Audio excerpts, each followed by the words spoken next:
Alright, so with the Daniel Defense MK18, I just sighted it in at 36 yards with a hollow sun red dot, and it was 2 MOA, and I'm out at 100 yards to kind of confirm where my shots are going. We're gonna see what it looked like. From what I can tell, it's not really that bad.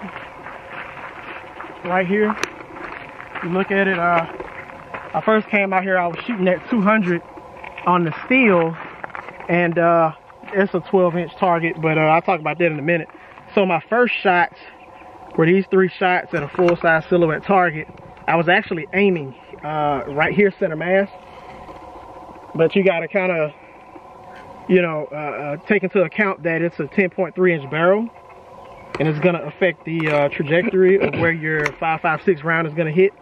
So again, I was aiming here, center mass originally, and my 3 shots landed here.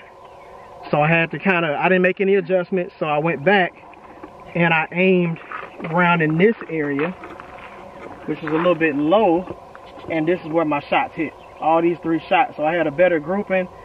Both of them were kind of off. If you kind of split this in half, the shots was off to the left a tad bit. I kind of write that off on me. I'm not gonna make no adjustments with that, but I know on a full-size silhouette target, I have to aim a little bit lower than expected to get a center mass shot. But I'm satisfied with it. It's still a good target, so I'm gonna actually keep this. I'm satisfied with it for now. I may make some more adjustment with it, but I'm gonna keep my 0 at 36 yards. Now at 200 yards, that's where I was originally shooting at the steel target. Those are about 12 inches in diameter, and I had to aim, I had to put my red dot a little bit below that steel target in order to hit it. And then I started taking some 300 yard shots. That's at the very berm in the very back. At that point, I think I was pretty much aiming dead on.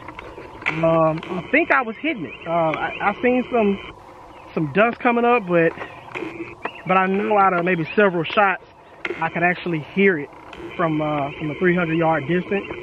But I can pretty much aim dead center at 300 yards with that 10.3-inch barrel. So I'll probably come out again at some point and confirm it again. I may tighten up my 0, but I'm pretty satisfied with where it is right now. Alright, I'm going to do a review on this Daniel Defense MK18. I finally got my hands on one after watching constant reviews on YouTube of other people shooting this particular gun, and I just finally decided to go ahead and purchase it a few weeks ago. Hadn't really had a chance to just put it through its paces just yet, but I'll be posting more videos of more dynamic shooting with it.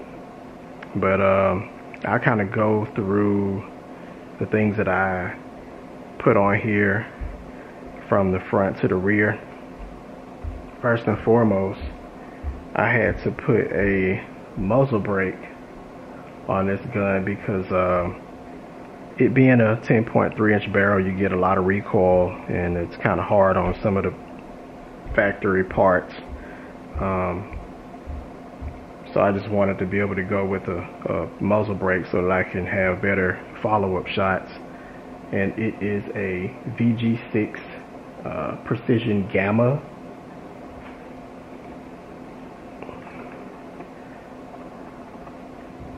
I think it was about $60. Yeah, so I think that was probably the second thing I purchased for it. And the light is a Fiachi. I think I'm saying that right. Fiachi. This actually was something I purchased for a different rifle I had, and got it off Amazon. It was about $60, and it came with the pressure switch. It's actually fairly bright, and it hadn't given me any issues.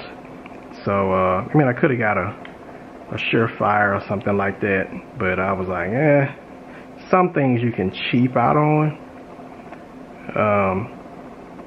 And, you know, some things you can't. So that's just one thing I decided to save a little money on. And of course, the first thing I purchased was the Holosun Green Dot HE403B GR. The thing with the Holosun that I like is that they're somewhat inexpensive, but they're really durable. They hold zero real good. And this is a 2 MOA green dot. And I like that it has the shake feature, so that after about 10 minutes, if you're not shooting a firearm or it's not moving, it's stationary, then the green dot will go off. But as soon as you pick it up, then it'll come back on. And with that being said, I had to go with the Holosun. It is 3 times magnification. And I actually got that off Amazon.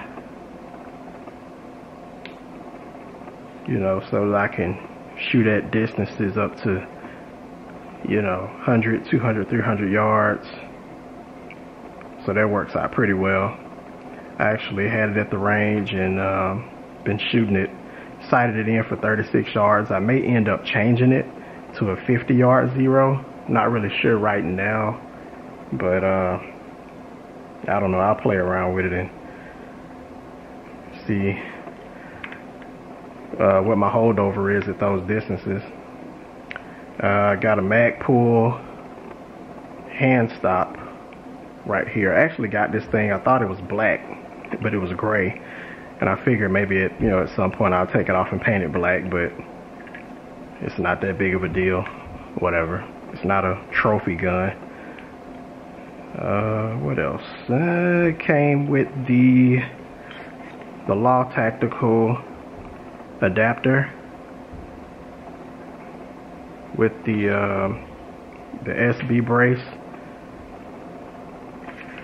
and that's really one of the features that I like about this particular pistol, because you can pack this thing away, put it in a bug out bag, and it's just really compact.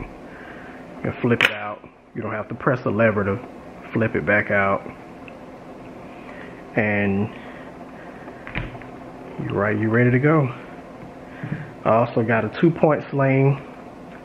I was originally looking for a Blue Force, I think it's Blue Force Tactical 2-point sling, but they didn't have it in black, so I just went ahead and went with the Magpul MS4.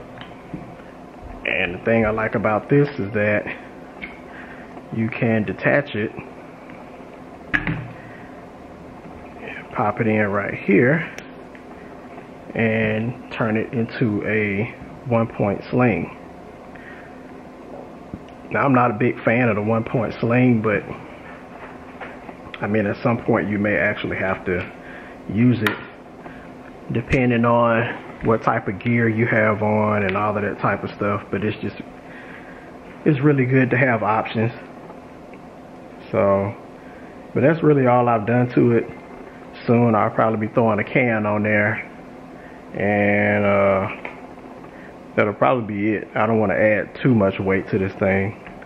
But again, the whole reason why I purchased it in the first place is because it was compact. You can put it in a 72-hour bag or any type of go bag, and this is actually my go-to gun for any situation. And again, I'm not gonna get in too much depth about this thing, but I'll be posting some more videos about it, and I'll be getting more into some dynamic training, and it seemed like it worked out pretty well. I'm still kind of getting used to it. I got to work more on my transitions and reloads and stuff like that, but other than that, man, this is one of the best guns that you can purchase for the price. think I got this thing at, they're normally around 2,000. I think I got it at 1,800 minus everything I've done to it. I think the muzzle brake was about 60. The light was about 60-ish. The green dot was about 200, and the 3-time hollow sun zoom was probably around the same price, and the Magpul MS4 Sling was probably about $40, and the handguard, I don't know, about 20 something maybe. So, and this was all within maybe a week and a half of me having it. You know, you just can't buy a gun and just leave it, you know, bone stock. So, but yeah, that's pretty much it. Again, I'm not gonna do too much else to this thing, and yeah, so that's it, y'all. Stay tuned.